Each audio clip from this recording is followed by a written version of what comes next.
One, Sure. Huber just left. But if you want to talk again to him, I can jump off now. Did I say here? I'm sorry. I've done that twice today. I'm sorry, man. That's okay. Struggling, Hey, you just did. You wasn't used to Huber being on this morning. That's what happened. You know how it right? is. Yeah, yeah. We got him on right on time. So yeah, for Kevin, go ahead. James, go ahead.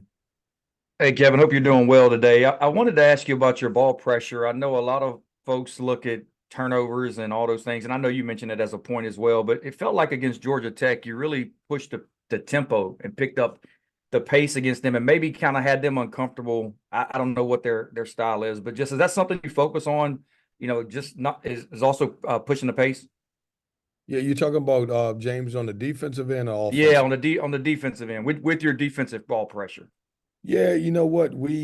Because we had that little our lineup that we started was smaller, and they had so much size.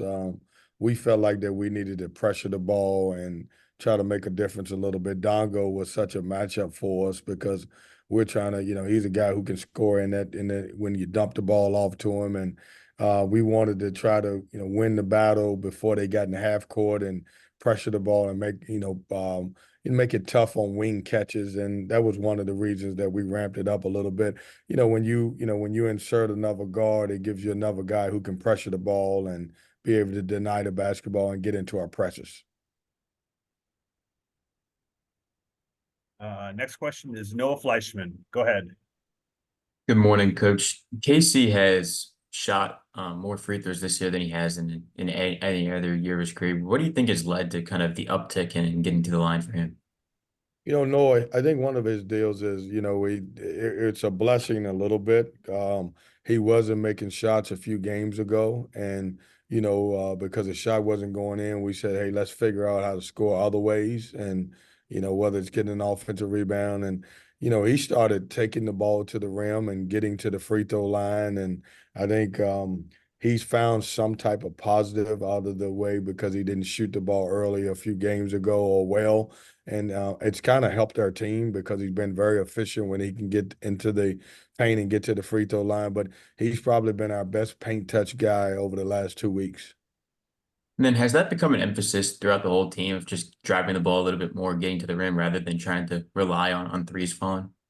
Yeah, it was. I thought if you look back at the Georgia Tech game, I thought in that first half we really settled for a bunch of outside shots. And at halftime we talked about driving the basketball and getting somebody else an opportunity, driving kicks. And once we did that, we saw a different game, and it turned around for us offensively. Corey Smith. Go ahead, sir. Hey, Kevin. We've talked a lot about Casey and Michael O'Connell and DJ Horn over the last week and their emergence, but look at a guy like Jaden Taylor, what he's been able to do offensively. How important has that been in these last two games and for his confidence overall as well? Yeah, Corey, I'm super proud of him because we've asked him to, be the defensive stopper on the basketball on the team. And he's had some moments where, probably a little frustrated for him offensively because his shot wasn't going. And to your point, I don't think he's got a lot of recognition for the last couple games where we really played well, but he's played well. He's moved the ball, he's drove the ball. He's done a good job of getting out in the passing lane. And, over this 2 game stretch, I thought he's been as important as anybody with his play, especially on both ends of the floor. And, just to see the ball go in for him. And, we've been working on him, Corey, becoming a more efficient passer. And I think his best pass of the year was when he was laying down on his butt. So maybe we need a play where he falls down and make a great play again like that. Thanks, Kevin. David Teal. Kevin, in your first game against Virginia this season, you guys shot better than 60% inside the arc. And then the second game, not so much. Was that more you, or has Virginia's defense gotten that much better, especially on the interior with Jordan Minor? Yeah, I think in that game, that particular game, David, it was a combination of both. I would say to you, as most teams are, Virginia's defense has always been good, but they're really good at home. Really, really good at home. but they've grown as a team. They've gotten better, and so they've been able to, defense typically travels with you, so it's happened for them on the road. As far as we go, I thought in the first game we really moved the ball a lot. I thought in the second game it got stuck a little bit, and it's the wrong team to have the ball stick because they're really good at defending you late in the shot clock.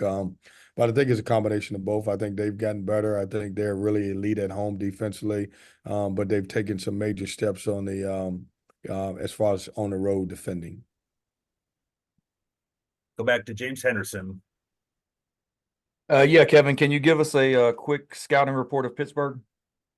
Yeah, it seems like, man, everybody we play is shooting the basketball. Maybe it's because everybody really is, but they're elite when they're making threes. They're really good, and Henson's playing on another level because his ability to play inside out. He can post you, he can drive you a little bit, but he kind of makes them go when he makes as many tough threes as I've seen of anybody in our league. They're a team that right around 9 to 10 threes made per game, which really make them tough. They got great size. It's, those two guards who we're calling freshmen, but because now we're in February, I'm calling them as sophomores.